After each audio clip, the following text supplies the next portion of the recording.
It's interesting that some people find science so easy and others find it kind of dull and difficult. Especially kids, some of them are just eat it up. And I don't know why it is. It's the same perhaps for all subjects. For instance, lots of people love music and I never could carry a tune. And I lose a great deal of pleasure out of that. And I think people lose a lot of pleasure who find science dull. In the case of science, I think that one of the things that make it very difficult is it takes a lot of imagination. It's very hard to imagine all the crazy things that things really are like. I find myself trying to imagine all kinds of things all the time, and I get a kick out of it, just like a runner gets a kick out of sweating. I get a kick out of thinking about these things. I can't stop. I mean, I could talk forever. And the fun of it is that all these things which you see or notice in the world about it, the pump heats the gas, or the gas cools when it expands, or the steam evaporates until you cover the cover, and all these things you can understand from these simple pictures. And that's kind of a lot of fun to think about. I don't want to take this stuff seriously. I think we should just have fun imagining it and not worry about. There's no teacher going to ask you questions at the end. Otherwise, it's a horrible subject. That's what the heat of the fire is. And then, of course, if you see, this is what happens when you start to think. You just go on and on. Wonder how did it get started? Why is it that the wood's been sitting around all this time with the oxygen all this time, and it didn't do this earlier or something? Where did I get this from? Well, it came from a tree. The sun all the time is doing the work of separating the oxygen away from the carbon. The oxygen is some kind of terrible byproduct, which it spits back into the air and leaving the carbon and water and stuff to make the substance of the tree. Then when we take the substance of the tree and stick it in the fireplace, and there's all the oxygen made by these trees, and all the carbon would much prefer to be close together again. And once you let the heat to get it started, it continues and makes an awful lot of activity while it's going back together again. And all this nice light and everything comes out. And everything is being undone. You're going back from carbon and oxygen back to carbon dioxide. And the light and heat that's coming out, that's the light and heat of the sun that went in. So it's sort of stored sun that's coming out when you burn it. The world is a dynamic mess of jiggling things if you look at it right. And if you magnify it, you can hardly see anything anymore because everything's jiggling and they're all in patterns and they're all lots of little balls. And it's lucky that we have such a large-scale view of everything that we can see them as things without having to worry about all these little atoms all the time. Now, what is it, the feeling between those two magnets? What do you mean, what's the feeling between the two magnets? There's something there, isn't there? I mean, the sensation is that there's something there when you push these two magnets together.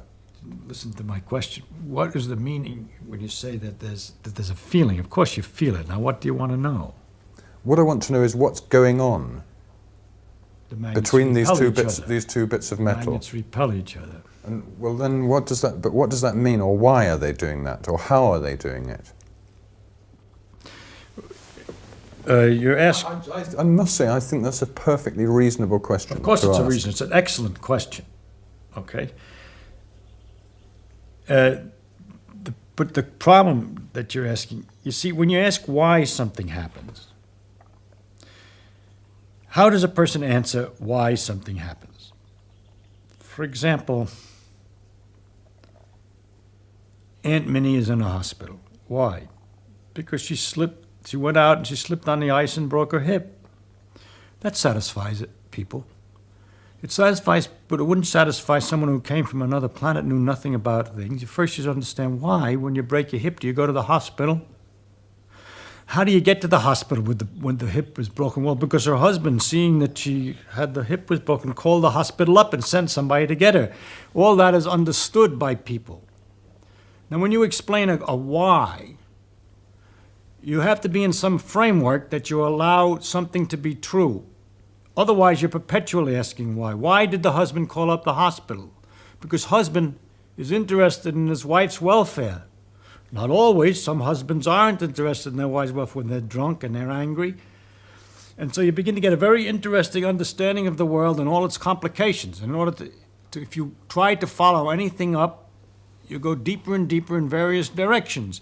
If, for example, you could go, why did she slip on the ice? Well, ice is slippery. Everybody knows that, no problem. But you ask, why is ice slippery?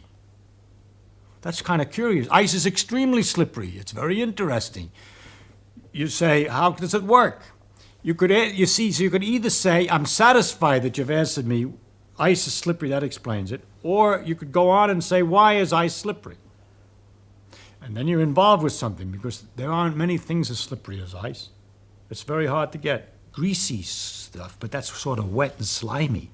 But a solid that's so slippery, because it is in the case of ice that when you stand on it, they say, momentarily the pressure melts the ice a little bit, so you got a sort of instantaneous water surface on which you're slipping. Why on ice and not on other things? Because ice expands water expands when it freezes, so the pressure tries to undo the expansion and melts it. It's capable of melting it. But other substances contract when they're freezing, and when you push them, they're just satisfied to be solid. Why does water expand when it freezes and other substances don't expand when they freeze? All right? I'm not answering your question, but I'm telling you how difficult the why question is. You have to know what it is that you're permitted to understand and allowed to be understood and known, and what it is you're not. You'll notice in this example that the more I ask why, it gets interesting after all. That's my idea, that the deeper a thing is, the more interesting it is. And we could even go further and say, why did she fall down when she slipped? That has to do with gravity, involved in all the planets and everything else. Never mind. It goes on and on.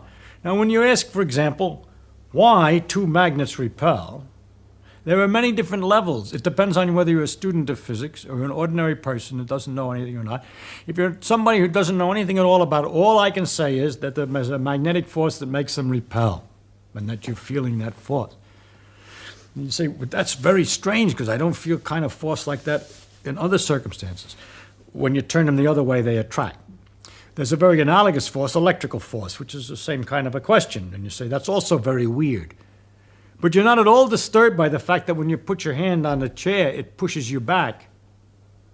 But we found out by looking at it that that's the same force, as a matter of fact. The electrical force, not magnetic exactly in that case, but it's the same electrical repulsions that are involved in keeping your finger away from the chair, because everything's made out of its electrical forces in microscopic details. There's other forces involved, but this is connected to electrical forces. It turns out that the magnetic and the electric force with which I wish to explain these things, this repulsion in the first place, is what ultimately is the deeper thing that we have to start, what we can start with, to explain many other things that looked like they were, everybody would just accept them. You know, you can't put your hand through the chair. That's taken for granted. But that you can't put your hand through the chair when looked at more closely, why? It involves these same repulsive forces that appear in magnets. The situation you then have to explain is why in magnets it goes over a bigger distance than in ordinarily. And there it has to do with the fact that in iron, all the electrons are spinning in the same direction. They all get lined up, and they magnify the effect of the force until it's large enough at a distance that you can feel it.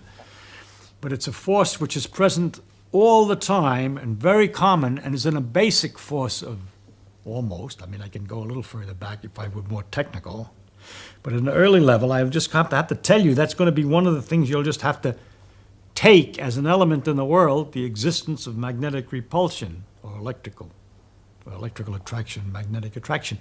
I can't explain that attraction in terms of anything else that's familiar to you. For example, if we say the magnets attract like as if they were connected by rubber bands, I would be cheating you. Because they're not connected by rubber bands, I shouldn't be in trouble. You'd soon ask me about the nature of the bands. And secondly, if you were curious enough, you'd ask me why rubber bands tend to pull back together again, and I would end up explaining that in terms of electrical forces, which are the very things that I'm trying to use the rubber bands to explain. So I have cheated very badly, you see. So I'm not going to be able to give you an answer to why magnets attract each other, except to tell you that they do. And to tell you that that's one of the elements in the world of different kinds of forces. There are electrical forces, magnetic forces, gravitational forces, and others. And those are some of the parts. If you were a student, you'd go I could go further. I could tell you that the magnetic forces are related to the electrical forces very intimately. That our relationship between the gravity forces and electrical forces remains unknown, and so on. But I really can't do a good job, any job, of explaining magnetic force in terms of something else that you're more familiar with, because I don't understand it in terms of anything else that you're more familiar with. Stuff of fantasizing and looking at the world, imagining things, which really isn't fantasizing because you're only trying to imagine the way it really is, comes in handy sometimes. The other day I was at the dentist and he's getting ready with his electric drill to make holes. And I thought I better think of something fast or else it's going to hurt. And then I thought about this little motor going around and what was it that made it turn? And what was going on? And what's going on is there's a dam some distance away here, and water going over the dam turns a great big wheel, right? And this wheel is connected with long, thin pieces of copper, which split up into other pieces of copper and split up and spread all over the city. And then they're connected back through another little gadget that makes wheels turn. All the wheels of the city are turning because this thing turns. If this thing stops, all the wheels stop. It starts again, they all start again. And I think that's kind of a marvelous thing of nature. It's extremely curious. That phenomenon I like to think about a lot because all it is copper and iron. See, sometimes we think it's a man-made generator, it's very complicated, the phenomenon is a result of some special something that we made. But it's nature doing it, and it's just iron and copper. And if you took a big long loop of copper and had iron at each end and moved a piece of iron here, the other iron moves at the other piece. And if you get it down to the nothing, just moving a piece of iron in a loop of copper and seeing another piece of iron move, you realize what a fantastic mystery nature is. You don't even need the iron.